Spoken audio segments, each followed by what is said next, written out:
Hello everyone, CTET 2022 के आरंभ series में आप सभी का फिर से स्वागत है। आज के लेक्चर में हम दो इंपॉर्टेंट टॉपिक्स पढ़ने वाले हैं।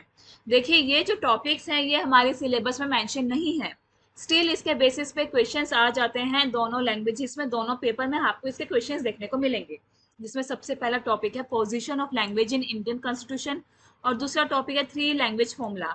इन दोनों के ही बेस पे आपको क्वेश्चंस पेपर में देखने को मिल जाएंगे। और जो लास्ट लेक्चर हमने किया था उसमें हमने देखा था मेथड ऑफ टीचिंग लैंग्वेज। ये भी बहुत इंपॉर्टेंट है। इन आठों मेथड्स में से किसी भी मेथड पे आपको दोनों लैंग्वेजेस में दोनों पेपर में क्वेश्चन देखने को मिल जाएगा। और ये टॉपिक कंप्लीटली कवर कर लिया गया है। इसे देखने के लिए आपको जाना होगा चैनल की playlist CTET 2022 language paper 1 and paper 2 में, जहां आपको लैंग्वेज के सारे टॉपिक्स कवर कर लिए गए हैं। उन टॉपिक्स को देखकर आप सीटेट की प्रिपरेशन कर सकते हैं। आते हैं आज के टॉपिक पे, जिसमें हम देखेंगे इंडियन कॉन्स्टिट्यूशन में लैंग्वेज किस तरीके से डिफाइन की गई है, कौन से आर्टिकल्स है जिसमें लैंग्वेज की बात की गई है, किस किस तरीके से बात की गई है, और हिंदी और इंग्लिश का किस तरीके से यहाँ पे मेंशन किया गया है, इसके बारे में हम आज के लेक्चर में देखेंगे। देखिए, हमें पता है टोटल 22 पार्ट है, 22 भाग है हमारे संविधान में, जिसमें 17वां भाग ऑफिशियल लैंग्वेज के नाम से मेंशन है, जिसमें टोटल 4 चैप्टर्स दिए गए हैं और ये चारों ही चैप्टर्स हमारी भाषा के बारे में बात करते हैं। और हर एक चैप्टर में 2 से लेकर 4 आर्टिकल्स दिए गए हैं, जिसमें से चैप्टर 1 का आर्टिकल 343 ये बहुत इंपॉर्टेंट है हमारे लिए। इसी तरह चैप्टर 4 का आर्टिकल 350A ये भी बहुत इंपॉर्टेंट है हमारे पेपर के पॉइंट ऑफ व्यू से, सीटेट के पॉइंट ऑफ व्यू से। सीटेट में इसके रिगार्डिंग क्वेश्चंस आ जाते हैं। तो चलिए स्टार्ट करते हैं। सबसे पहले हम देखते हैं आर्टिकल 343 में क्या दिया गया है। भाग 17वां पहला चैप्टर लैंग्वेज ऑफ यूनियन का जो आर्टिकल है 343, उसमें कहा गया है कि संघ की राजभाषा कौन सी होगी, इसके बारे में इसमें बात की गई है। तो जो संघ की राजभाषा होगी, ऑफिशियल लैंग्वेज होगी यूनियन की, वो होगी हिंदी देवनागरी स्क्रिप्ट में। देखिए, आज के टाइम पे हम मैसेज के दौरान, चैट के दौरान हिंदी का इस्तेमाल करते हैं, लेकिन रोमन स्क्रिप्ट में, जो यूनियन लेवल पर एक्सेप्टेबल नहीं है। यूनियन लेवल पे जो भाषा एक्सेप्टेबल है वो है हिंदी, लेकिन देवनागरी स्क्रिप्ट में। ध्यान रखिएगा इस चीज को, इसके बेस पे क्वेश्चन पूछा गया है पेपर में। और इसी की तरह जो नंबर्स होंगे, अंकों का जो फॉर्म होगा वो इंडियन न्यूमरल्स का होगा इंटरनेशनल फॉर्म में, यानी कि जो हम 1 लाख की बात करते हैं उसे 1 लाख हम लिखेंगे, लेकिन इंटरनेशनल फॉर्म में। इस तरीके से ऑफिशियल लैंग्वेज को हम इस्तेमाल करेंगे हिंदी की फॉर्म में। इसी के साथ एक स्टेटमेंट और कहा गया है, जो क्लोज 1 है, जिसमें हमने ऑफिशियल लैंग्वेज की बात की गई है। इसके लिए कहा गया है कि इंग्लिश का इस्तेमाल भी साइड बाय साइड चलेगा हिंदी के साथ अगले 15 सालों तक। ध्यान रखिएगा, हमारा संविधान आया था 1950 में, यानी कि 1950 के बाद जब 15 साल पूरे होंगे, यानी कि 1965 तक हिंदी के साथ साथ इंग्लिश का भी प्रयोग किया जाएगा, जैसे संविधान बनने से पहले किया जा रहा था। संविधान से पहले जैसे हिंदी और इंग्लिश दोनों का इस्तेमाल संघ में यूनियन लेवल पे एक साथ किया जा रहा था, इसी तरीके से 1965 तक भी इंग्लिश का इस्तेमाल किया जाएगा हिंदी के साथ। इसलिए इंग्लिश को एसोसिएट ऑफिशियल लैंग्वेज कहते हैं। हिंदी ऑफिशियल लैंग्वेज है और इंग्लिश एसोसिएट ऑफिशियल लैंग्वेज है। इंग्लिश एक एसोसिएट ऑफिशियल लैंग्वेज है। ये कहीं पे भी ऑफिशियली मेंशन नहीं है, किसी आर्टिकल में आपको लिखा हुआ नहीं मिलेगा, लेकिन हम इंग्लिश का इस्तेमाल हिंदी के साथ करते हैं और हिंदी हमारी ऑफिशियल लैंग्वेज है, इसलिए इंग्लिश हमारी एसोसिएट ऑफिशियल लैंग्वेज बन गई है। ये क्वेश्चन पेपर में आया हुआ है कि इंग्लिश कौन सी लैंग्वेज है संविधान के अनुसार। ये है एसोसिएट ऑफिशियल लैंग्वेज। ध्यान रखिएगा इस चीज को, इसका क्वेश्चन भी अभी हम देखेंगे। इसी तरीके से जो चैप्टर 4 है स्पेशल डायरेक्टिव्स, इसमें एक आर्टिकल है आर्टिकल 350A। इसमें कहा गया है प्राइमरी लेवल पे बच्चों को इंस्ट्रक्शन मदर टंग में दी जाएगी। ये स्पेशली यहाँ मेंशन है और इसके बेस पे क्वेश्चन भी आया हुआ है, जिसमें ये पूछा गया था कि किस आर्टिकल के तहत प्राइमरी स्टेज पर बच्चों को मदर टंग में इंस्ट्रक्शन दी जाती है।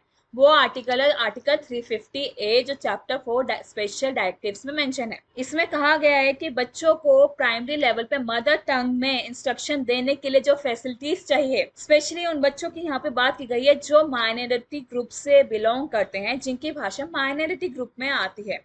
उन बच्चों के लिए जो फैसिलिटीज प्रोवाइड की जानी चाहिए, ताकि वो बच्चे मदर टंग में अपनी इंस्ट्रक्शन ले सके, स्कूल में पढ़ाई कर सके, प्राइमरी लेवल पे पढ़ सके, वो स्टेट प्रोवाइड करेगा, ऐसी बात इसमें कही गई है। और इसी के अनुसार अगर कोई नेसेसरी या प्रॉपर स्टेप लेना पड़ गया तो इसके लिए प्रेसिडेंट कोई भी डायरेक्शन इशू कर सकते हैं किसी भी स्टेट में। इस चीज की बात यहाँ पे की गई है। यहाँ जो इंपॉर्टेंट बात है याद रखने की, वो ये है कि मदर टंग जो प्राइमरी लेवल पे यूज की जाएगी वो आर्टिकल 350 ए में मेंशन की गई है। अब बात आती है कि 15 साल निकल गए, 1965 आ गया, तो इस 15 साल के बाद हम 1965 में किस तरीके से हिंदी और इंग्लिश का इस्तेमाल देखते हैं उसके बारे में हम बात करते हैं। देखिए 1963 में क्या हुआ, जब ये डिसाइड किया जाने लगा कि किस तरीके से इंग्लिश को रिमूव करके हम पूरे इंडिया में हिंदी का इस्तेमाल बढ़ाएं, तो इस चीज से जो नॉन हिंदी स्पीकिंग एरियाज थे इंडिया के, स्पेशली द्रविडियन स्पीकिंग स्टेट्स जैसे तमिलनाडु, केरला, कर्नाटक, ऐसे स्टेट्स में एक वहां पे एक अलार्मिंग सिचुएशन पैदा हो गई, स्पेशली उन लोगों के लिए जो हिंदी से रिलेटेड नहीं थे, जो हिंदी में भाषा का प्रयोग नहीं करते थे। तो क्या हुआ,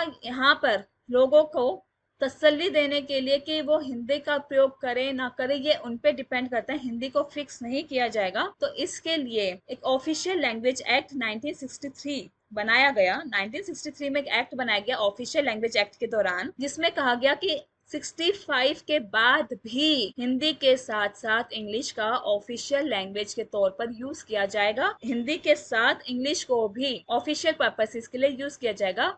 ये बात ऑफिशियल लैंग्वेज एक्ट 1963 में कही गई। ये इंपॉर्टेंट है क्योंकि क्वेश्चन आया हुआ है कि किस एक्ट के तहत इंग्लिश को कंटिन्यू रखा गया 1965 के बाद भी, तो वो था ऑफिशियल लैंग्वेज एक्ट 1963। इसके बाद भी क्योंकि हमने डिसाइड किया था 65 के बाद हम इंग्लिश को बंद कर देंगे, लेकिन ऐसा नहीं हो पाया क्योंकि जो नॉन हिंदी स्पीकिंग एरिया थे, नॉन हिंदी स्पीकिंग स्टेट्स थे, वहां पे इस चीज की परमिशन नहीं दी गई, वहां पे लोग इस चीज से एग्री नहीं किए।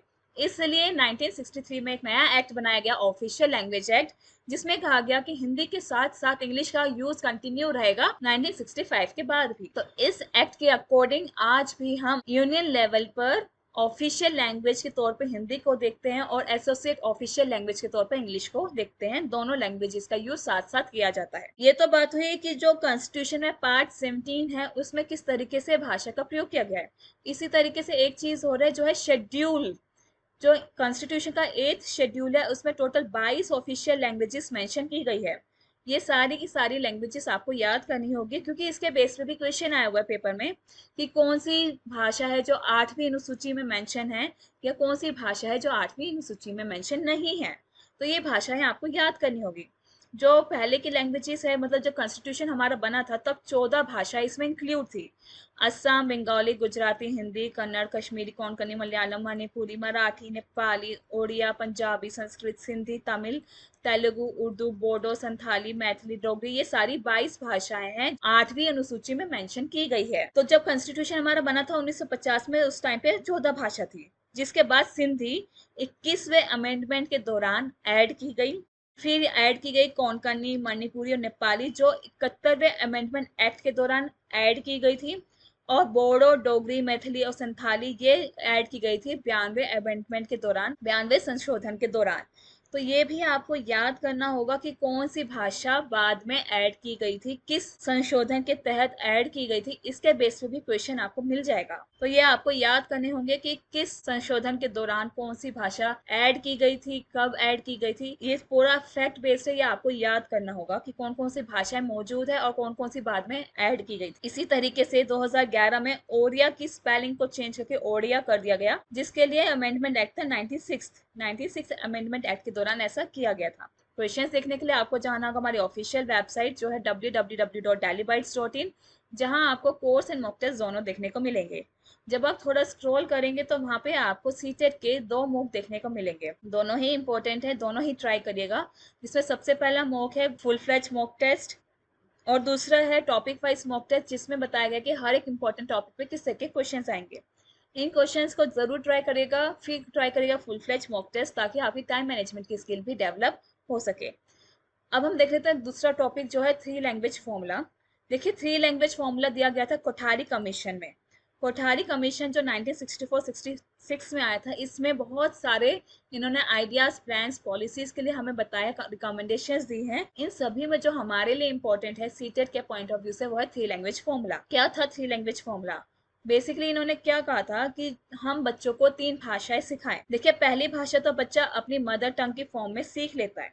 अगर वो हिंदी का रहने वाला बच्चा है तो उसकी मदर टंग ऑब्वियसली हिंदी होगी। अगर वो नॉन हिंदी स्पीकिंग स्टेट में रहता है तो उसकी रीजनल लैंग्वेज या मदर टंग जो भी है वो बच्चे को आ जाती है जब वो बोलना सीखता है। ये तो लैंग्वेज 1 हो गई। जो जिसका यूज हम प्राइमरी लेवल पे करते हैं, ऐसा हमने कॉन्स्टिट्यूशन में भी देखा है। कॉन्स्टिट्यूशन में भी ये चीज मेंशन है कि प्राइमरी लेवल पे बच्चे को मदर टंग में पढ़ाया जाए। ये हो गई लैंग्वेज 1। लैंग्वेज 2 और लैंग्वेज 3 पे स्पेशली फोकस करके उन्होंने कहा है, कोठारी जी ने कहा है, उनका कहना है कि बच्चे को जब हम सेकेंड लैंग्वेज थर्ड लैंग्वेज सिखाएं तो वो उनको सेकेंडरी मिडिल लेवल पे सिखाएं। मिडिल लेवल पे या सेकेंडरी लेवल पे लैंग्वेज 2 और लैंग्वेज 3 सिखाई जाए, जिसमें क्या होगा, लैंग्वेज 2 तो हो गई अगर हिंदी स्पीकिंग स्टेट की बात करें, जैसे नॉर्थ इंडिया पूरा हिंदी स्पीकिंग स्टेट का आता है, यहाँ पे अगर हम बात करें तो सेकंड लैंग्वेज इंग्लिश हो गई, और वही नॉन हिंदी स्पीकिंग के लिए हिंदी हो गई, क्योंकि बच्चे ने यहाँ पे मदर टंग के लिए हिंदी नहीं सीखी है नॉन हिंदी स्पीकिंग स्टेट में। इसी तरीके से लैंग्वेज 3 हो गई कोई भी modern Indian language. Modern Indian language यानी कि वो 22 भाषाएं जो 8वीं अनुसूची में मेंशन है, उनमें से कोई भी भाषा बच्चे को लैंग्वेज 3 की फॉर्म में सिखाया जाए। अगर वो हिंदी स्पीकिंग स्टेट का है तो वो भाषा है वो 22 भाषाओं में से सीख लेगा। अगर वो नॉन हिंदी स्पीकिंग स्टेट का है तो उसके लिए कहा गया इंग्लिश बच्चे को सिखाई जाए थर्ड लैंग्वेज की फॉर्म में। ये भाषा आपस में पलटी भी जा सकती है। हम लैंग्वेज 2 बच्चे को मॉडर्न इंडियन लैंग्वेज भी सिखा सकते हैं या इंग्लिश भी सिखा सकते हैं, और लैंग्वेज 3 बच्चे को हम हिंदी या इंग्लिश भी सिखा सकते हैं। ये डिपेंड करेगा कि किस तरीके से बच्चे को भाषाएं सिखाई जाए, लेकिन ये 3 लैंग्वेज फॉर्मूला है। इस तरीके से बच्चे को कम से कम 3 लैंग्वेज आनी चाहिए, ऐसा कोठारी जी ने कहा है। लैंग्वेज 1 बच्चे की मदर टंग रहेगी, ये एक नेचुरल सी बात है, क्योंकि बच्चा भाषा जब सीखता है वो लैंग्वेज 1 बनती है, और लैंग्वेज 1 बच्चा हमेशा मदर टंग सीखता है। और यही बात एनईपी में भी मेंशन है, जो एनईपी 2020 बना है उसमें भी इसी चीज को 3 लैंग्वेज फॉर्मूला को ही कंटिन्यू रखने की बात कही है। एनईपी में कहा गया है कि जो 3 लैंग्वेज फॉर्मूला डिसाइड किया गया था, फिक्स किया गया था, उसे कंटिन्यू रखो। साथ के साथ किसी भी स्टेट पे कोई भी लैंग्वेज इम्पोज नहीं की जाएगी, इस बात की बात भी इन्होंने की है। देखिए टॉपिक बहुत इंपॉर्टेंट है। 3 लैंग्वेज फॉर्मूला, चाहे हम देख लें कॉन्स्टिट्यूशन में लैंग्वेज को क्या इंपॉर्टेंस दी गई है या फिर एनईपी में क्या कहा गया है, ये तीनों ही टॉपिक इंपॉर्टेंट है। अब देख लेते हैं इसके बेस पे किस तरह के क्वेश्चन आए हैं। जैसे कि पहला क्वेश्चन है, एनईपी नेशनल एजुकेशन पॉलिसी 2020 जो अभी आई है, इसमें क्लासिकल लैंग्वेज के लिए क्या कहा गया है। ये एक एडिशनल ऑप्शन है जो बच्चे को मिडिल और सेकेंडरी स्टेज में सिखाई जाती है, या फिर 3 लैंग्वेज फॉर्मूला के अंडर बच्चों को सिखाई जाती है, एक ऐसा ऑप्शन दिया गया है, या फिर ये फाउंडेशनल स्टेज में बच्चे को एडिशनल ऑप्शन की तरह सिखाई जाती है, या फिर ये सेकेंड स्टेज में बच्चे को इलेक्टिव लैंग्वेज की फॉर्म में सिखाई जाती है। देखिए अभी हमने देखा, भी जो रिकमेंडेशन हमने देखी उसमें मिडिल और सेकेंडरी लेवल की बात की गई है, और मिडिल और सेकेंडरी लेवल पे ही इन्होंने कहा है कि क्लासिकल लैंग्वेज बच्चे को एक एडिशनल लैंग्वेज के तहत सिखाई जाए, ताकि बच्चे को 3 लैंग्वेजेस समझ आए, 3 लैंग्वेजेस यूज करना वो सीख पाए। तो फर्स्ट ऑप्शन इसके लिए करेक्ट है। इसी तरीके से जो सेकेंड क्वेश्चन है उसमें कहा गया है इंग्लिश लैंग्वेज इंडियन कॉन्स्टिट्यूशन में क्या प्लेस है इसकी। देखिए ये हम डिस्कस कर चुके हैं, क्या प्लेस है इंग्लिश लैंग्वेज के इंडियन कॉन्स्टिट्यूशन में। ये एक एसोसिएट ऑफिशियल लैंग्वेज है, यानी कि ऑफिशियल लैंग्वेज के साथ साथ ये काम करेगी, ऑफिशियल लैंग्वेज के साथ साथ ही वर्क करेगी, यह एसोसिएट ऑफिशियल लैंग्वेज। इसी तरीके से थर्ड क्वेश्चन है जिसमें पूछा गया है कि 8वीं अनुसूची के अनुसार भारत संविधान में जो 8वीं अनुसूची है इनमें से कौन सी भाषा मौजूद नहीं है। बोडो, भोजपुरी, संथाली, मणिपुरी। देखो भोजपुरी भाषा है जो 8वीं अनुसूची में मेंशन नहीं है, बाकी सारी भाषाएं 8वीं अनुसूची में है। इसलिए मैंने आपसे कहा था कि 8 शेड्यूल में 22 भाषाएं मेंशन की गई है, वो सारी की सारी भाषाएं आपको याद करनी होगी, क्योंकि उनके बेस पे भी क्वेश्चन आ जाता है। अभी तक के लिए इतना ही। बने रहिए हमारे साथ व्हाट्सएप, फेसबुक, इंस्टाग्राम, टेलीग्राम पे। इनके लिंक्स आपको डिस्क्रिप्शन बॉक्स में मिल जाएंगे। Thank you, have a nice day, stay blessed, stay tuned. Comment करना ना भूलिए, सब्सक्राइब करना ना भूलिए।